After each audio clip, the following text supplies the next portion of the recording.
Back here at home, a 24-year-old Forest Lake man isn't just recognizing Veterans Day, he's been doing it for years. His great-grandfather was a U.S. airman in World War II, shot down over Nazi Germany. Adam Kozlowski was one of 6,000 POWs forced to walk 500 grueling miles in what became known as the Black Hunger March.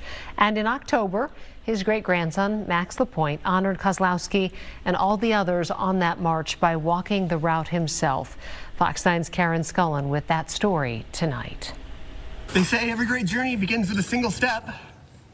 So here goes. In October, with a smile and enthusiasm, 24-year-old Max LaPointe started his journey. He wanted to better understand the 500-mile trek his great-grandfather was forced to walk, along with 6,000 other World War II POWs. Adam Kozlowski was a gunner in the Air Force when his plane was shot down over Germany. So from the time that his plane was shot down to the time he got found by the British soldiers was 202 days. And that's actually a very short amount of time as POW. Yeah. A lot of these guys were in that prison camp for years before they started the march. The men called it the Black Hunger March, and it began when the Nazis ordered the evacuation of POW camps. The Soviets were moving in, and the Nazis wanted to keep the POWs as bargaining tools when they ran into Allied forces. Their journey was cold and painful, the men sick and starving. They were given barely enough to survive, and bread that wasn't edible. That was actually, instead of using rye, they would mix it with sawdust because there just wasn't enough grain to feed these thousands of prisoners. The men either walked or died. At night, the troops had to scramble to find places for all the prisoners. Many of these guys were locked into barns at night. The guys who couldn't fit in the barns had to sleep out in the snow. They had frostbite, hypothermia.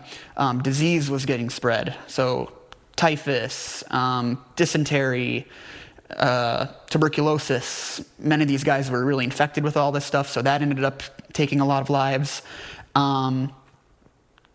Did the Nazis also kill some of them? Yes. Yep. This torturous path is what Max wanted to follow, to understand the sacrifice, the unwavering determination to survive. I didn't eat lunch for about 4 weeks because anytime I'd stop, my legs would seize up.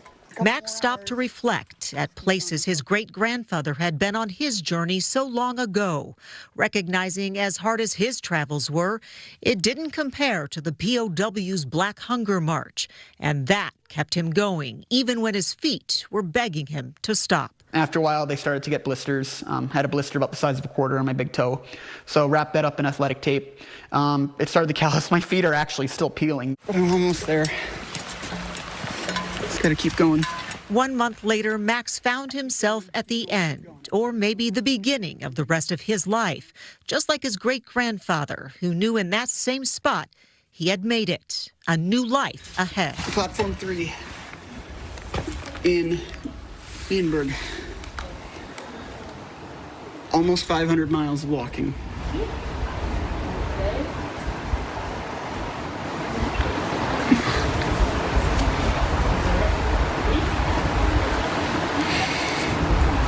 I've been waiting for this moment for a really, really long time. Adam Kozlowski returned home to America and became a successful Minnesota dairy farmer. Max says he was modest and humble. He talked about the march, even wrote about it. Adam Kozlowski passed away in 2013 when Max was 12.